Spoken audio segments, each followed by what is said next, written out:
Okay. Okay. Getting back in the game. Slow and steady, guys. Slow and steady. Okay. Did another. I'm doing another take on the vehicle rules, so that's good. I didn't even start this one right. Jesus. Anyway, I'm doing another take on the vehicle rules. I like the last take just fine. I think it's one of the. It's kind of an alpha draft because, and I do this a lot whenever I do game design. I'll have an idea and no real concept for how to execute it. Like maybe a few intuitions and a couple of ideas, but like nothing cohesive. And then I'll need to get that first draft. And so I just kind of write, and as things occur to me, I'll pop more stuff in there, and I'll write it and I'll ask questions of it until it's a complete draft. And once I get to that point, or nearly complete draft, I think in this case it was nearly complete. Once I get to that nearly complete point, a lot of times I'll look at it, and once you can see the whole thing, you can critique it. There's a real power in having a shitty draft. I know that sounds weird, but it's true. If you get a draft, if you just get something complete enough, you can actually like look at it and sort of feel out how that would play in game and whether or not it's going to fit or not. A lot of times that's enough to get you the second actual draft of the rules. So that's what's happening in this case. We did the first draft, and I had some really interesting, I think, ideas, like how the acceleration of an engine is net the weight it needs to move the cargo that it has, including the weight of the vehicle itself, and then you accelerate the difference until you reach the max speed. I think that's a neat idea. I think in play, nobody cares. It was cool. We actually playtested it once, and it worked pretty good. I liked the kind of build-up between the rounds as it got faster and faster. The reality, though, is it's contrasting with the build-up of Prana between rounds, which gets you way cooler shit, and it's not as worth it. It makes vehicles really lag dangerously behind in terms of, like, getting to the fucking point already. So it's not a terrible idea. I don't think the game scopes super well around it for long. Probably at the very beginning it scopes okay, but after that, not really. So I don't want to design something that has that much mechanical word count put behind it. It delivers a product which allows you to do that process. That's way too much word count for something that's only going to be effective or interesting for like maybe 4% of the game. It's just not worth it. And there's a lot of other things, like even separating the engine from the chassis of a vehicle is really kind of, like, why? Most games don't put that kind of... I mean, again, they are different things, but, like, that's like separating the heart from your other organs. Like, yeah, it's its own thing, but really the only place that you're going to be using the rules that specifically monkey with your heart is in the doctor's art.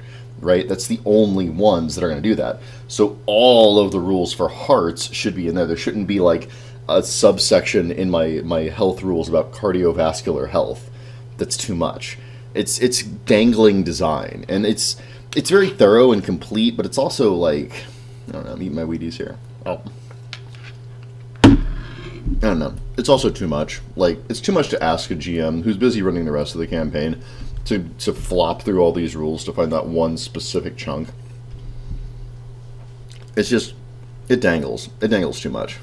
And although I have some appreciation for dangling design, since I like the old school D&D way of doing things, and there's a lot of dangling design in that, it works fine. I don't think that... I feel like we've learned something in the last 50 years, Jesus Christ, since role-playing games became a thing.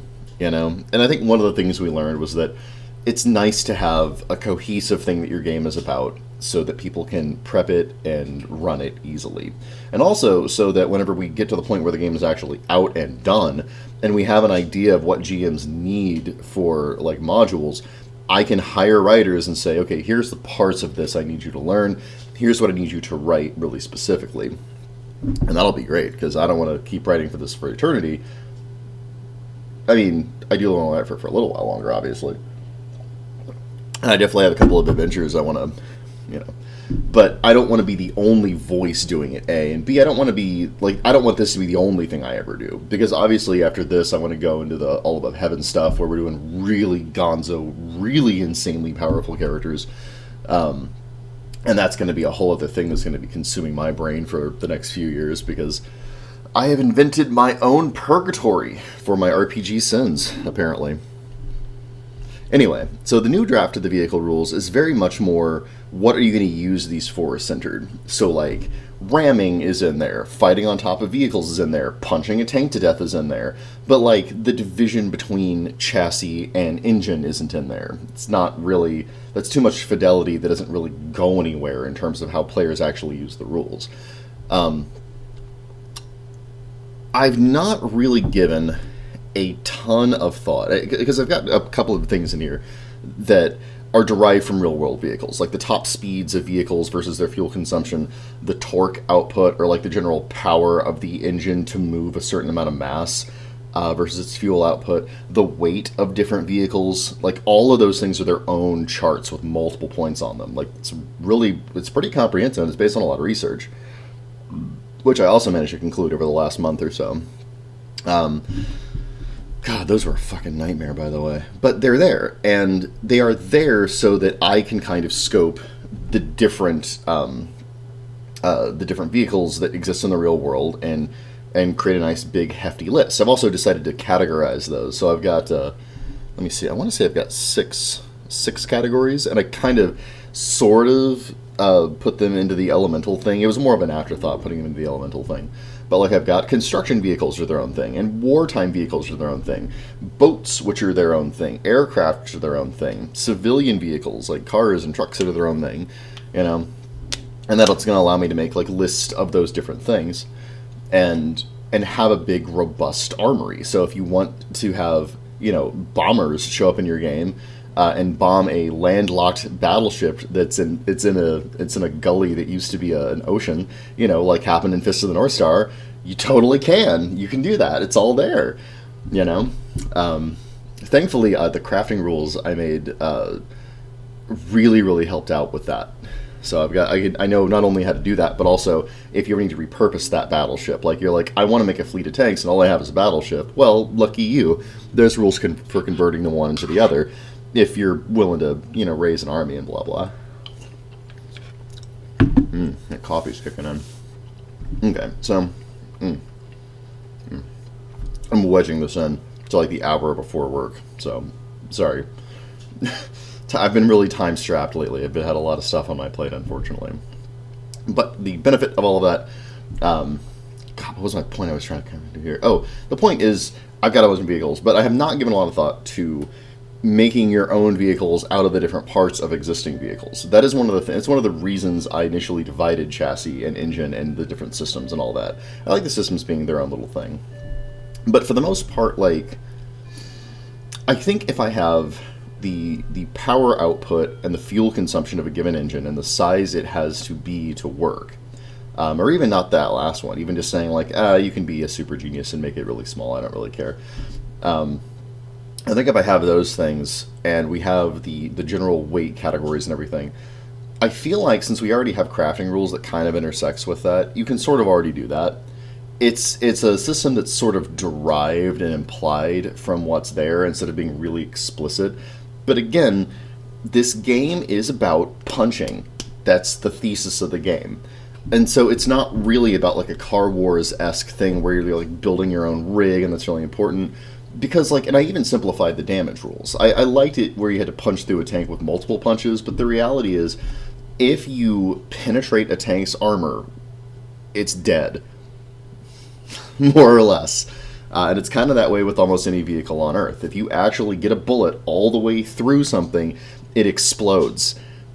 Period. Like, if you hit a battleship hard enough to actually put a sizable damaging hole in it, it sinks. It's just the reality of how these things work. I've actually been researching tank armor and like historical battles and all this stuff. And like, yeah, if you penetrate the armor, it's toast. So the new thing is like, there really is an HP for vehicles. There's a how do you repair it once it gets crunked stat. But if you hit it with whatever kind of projectile that can actually penetrate it, it's dead. It's dead on the battlefield, and that's it. Some of the systems might still be intact, but for the most part, it's completely wrecked and everyone inside is dead. The end. And the reason I did that wasn't because I hate, vehicles. The reason I did that is because this is a game about punching. That's what it's about. It's not about having big, elaborate, like, tank on tank battles where the tanks are the most important thing. The most important thing is the Kung Fu demigod who can blow them up with their fire breath. Like, that's the most important thing. And yeah, it makes the combats a lot faster, as far as I can tell. I haven't playtested it yet. And it makes them a lot simpler to track, which is very important to me. You're going to see some of that in the Bestiary chapter too, where being simple to track is going to be made of more primary importance, so it's more playable. But yeah, so it was a weird decision to come to say that tanks had one hit point, basically, but I'm actually pretty satisfied with it overall. I think it's going to play well, and I also think it's going to make characters feel completely awesome whenever they just use their one super powerful attack they've been charging for 2 solid rounds to hit the tank as hard as they can, and the tank fucking dies. I'm down with that. It feels right. Maybe it'll playtest and it'll really suck. I think for the most part I'm pretty satisfied with it though. So yeah, new tank rules are going to be, new vehicle and armory rules are going to be trundling your way. I've put poco thought into the magic items. I really just need a list of magic items I want to show up and to get backward compatible my rules, whatever they are, into that. Probably based on the current crafting rules, maybe a little bit of difference. I might steal from Exalted, where you got to get magic ingredients that are really unique, but I'm not really sure how I want that to manifest yet. I don't like the Mother May I aspect of that as it manifested in Exalted, so we'll see. I might think of something ingenious. Until then, this is the 12-minute mark. I'm going to peace out. Thanks for listening, and keep on the lookout. I'm not dead yet.